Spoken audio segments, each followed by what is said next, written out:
any of you. But trust me, we will. Hey allies, Brandon Jones here. As you may know, I've been obsessed with Rockstar games ever since they sold millions and millions on the PlayStation 2. That includes their offbeat stuff like Manhunt and more recently L.A. Noire, or lesser known works like Smuggler's Run and Midnight Club.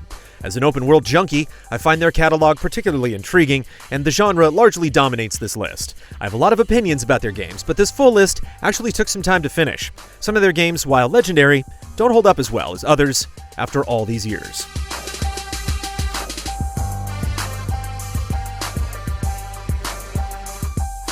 Number 10.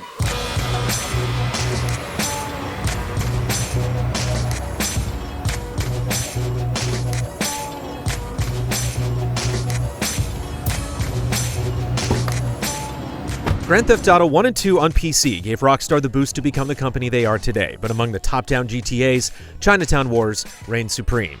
It originally launched on the DS, then the PSP, and later iOS and Android, bringing unique minigames to each platform. The handheld crime drama has a complex story with a sharp wit, but the game's style is its real legacy.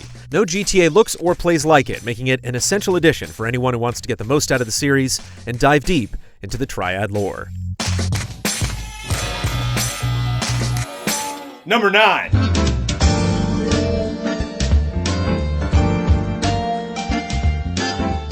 While not the original GTA, it was the first for many, including myself.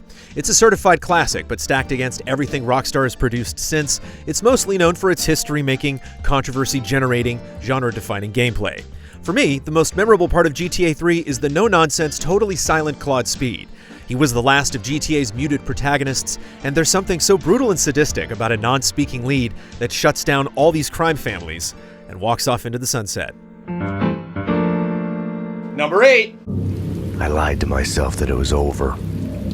It wasn't over. And it would get worse before the end. The Fall of Max Payne is the best Max Payne, in my opinion, and one of the most emotionally charged stories I've experienced in games. The story is better than the depressing roller coaster that is Max Payne 3, and the gameplay is more developed than the fun but sloppy scenes of the original. There's no way to skip the sappy sentimentality in Max Payne 2. It's everywhere, and in between every heartfelt confession and savage betrayal are satisfying action sequences built on all the shooting tricks Remedy Entertainment learned the first time around. When you're looking down the barrel of a gun, time slows down. Number 7. Oh shit. Here we go again. Here we go again. Here we go again. Rockstar's made bigger GTAs than San Andreas in terms of map size, but in a lot of ways, San Andreas is still the biggest game in the franchise. The leap in depth from GTA 3 to San Andreas in the lifespan of the PlayStation 2 is one of the most startling advancements in games, and it sets high expectations for GTA to deliver huge updates to keep fans impressed. Covering 3 major cities, something the series has never again attempted, its story is long and packed with surprises. Every GTA's received a wealth of mods on PC, but San Andreas deserves special mention for its various absurd updates as well. Oh shit. Number 6. Ah, so you must be Hopkins. You seem to be making yourself quite comfortable here, my boy. I'm just trying to fit in. Yup, Bully is better than San Andreas. I said it. I won't go as far as to say Bully deserves more attention because it still has a strong fan base, and we got a pretty remaster in 2008, but it is among Rockstar's greatest games. Covering the main campus of Bulworth Academy and a bit of the local stores and houses, the map is small and beautifully built, setting the stage for an intimate portrayal of life at a dysfunctional but charming private school. It covers one school year, spanning days full of mastering various subjects and surviving encounters with rival students. Out of Rockstar's current lineup, it's the most deserving of a sequel. It's all downhill from here, my friend. Achoo! Number 5. Something like this.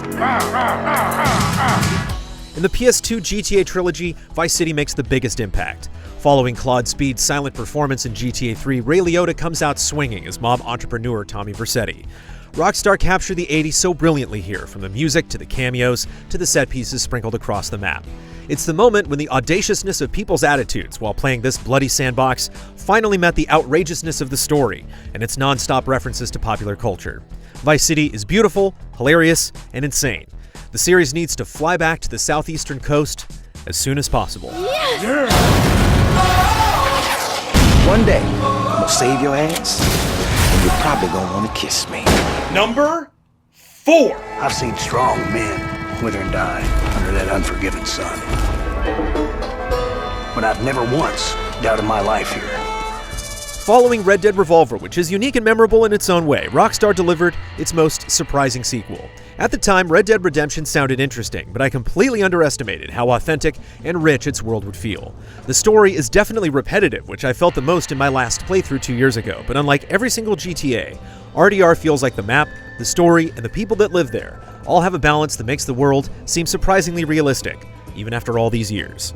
That and John Marston is a performance to be cherished, and a video game hero for the ages. Hello, old friend. Been a long time.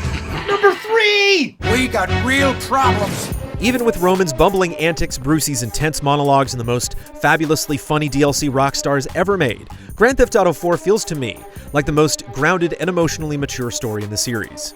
It dumped the idea of having big-name celebrities for lesser-known voice talent, committing more to realizing the character's journey as much as the world around it. It's a mind-boggling achievement, considering the game that preceded it is the huge but kinda ugly San Andreas on PS2. But it's the cast and the more connected narrative that stand out when I revisit this reboot of the GTA universe. That and Ballad of Gay Tony is brilliant. It feels like the most divisive game in the series, but for me, it's number 3. Come on, Tony, chill out. Fuck! Number 2! Where's our money? I'm still madly in love with this game. Even though Red Dead Redemption 2 just released last year, and despite underwhelming online offerings and the convoluted controls, I love the messy gameplay. I love the randomness of the game's story. I love how long it takes to get everywhere. I love how much Rockstar cherishes each inch of the world, like the animals you hunt and even the can of beans you can pick up and inspect. I have not played a more beautiful game on any console released this gen. It takes more risks and sacrifices more comforts than any other Rockstar game, and for that, the game has been rightfully criticized. But when you think of how much work their games require, and how much care was clearly poured over each mile of a map that stretches for what feels like forever, it's hard to think of games that are more impressive. The story also made me cry, so there's that. Do you have my bag? Always, Dutch. Number 1! You are alone, you pathetic psychopath! Grand Theft Auto Online has ballooned to a size that Rockstar probably never imagined it could, with free and paid updates that have kept millions of players invested.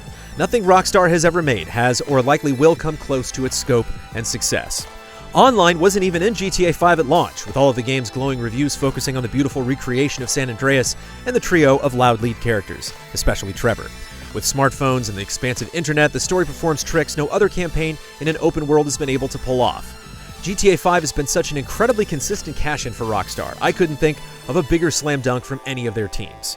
We know it'll be many years before we get to visit the next GTA city, but with GTA 5 being one of the best-selling games of this generation, even after spectacularly launching the gen before, I'm confident the popularity of the series will still be at an all-time high, and the long wait will definitely be worth it. I mean, things could get really messy. Easy Allies create shows, podcasts, reviews, and more thanks to generous viewers just like you. If you like what you see, check out patreon.com/easyallies to help us make more.